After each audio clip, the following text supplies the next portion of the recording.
ang orasyon sa pag-ampo para pasundugon ta sa classmate sa exam.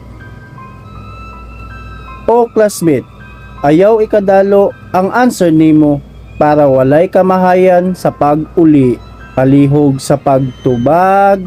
Dili magdinalo, pasundugan po may mga classmate nimong tapulan na dili mag-study na cellphone permente kunitan. Versikulo 2.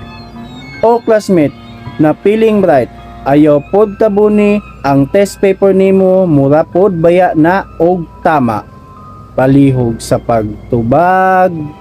Dili magdinalo, pasundugan po may mga classmate nimong tapulan na dili mag-study na cellphone permente kunitan.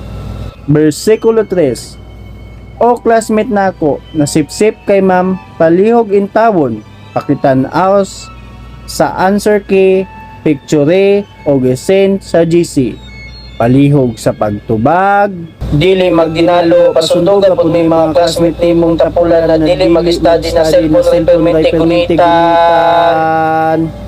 Versikulo 4. O classmate nako, mga officer, palihog kog huraw sa atong mga classmate ng mga dalo og answer, palihog sa pagtubag. Dili magdinalo, pasundugan po may mga classmate nimong tapulan na dili mag-study na cellphone permente kunitan. Versikulo 5. O classmate nako, karon unta mahidumduman nimo na nagsabay tag pa-enroll, unta magsabay pud tag pasar.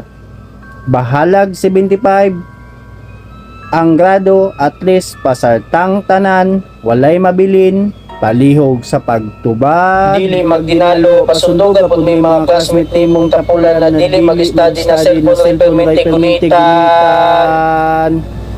Versikulo 6.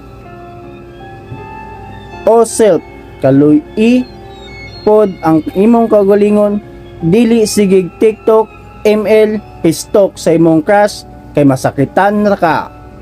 Kaluy ipod ang future, kay dali ra ang panahon, palihog sa pagtubag.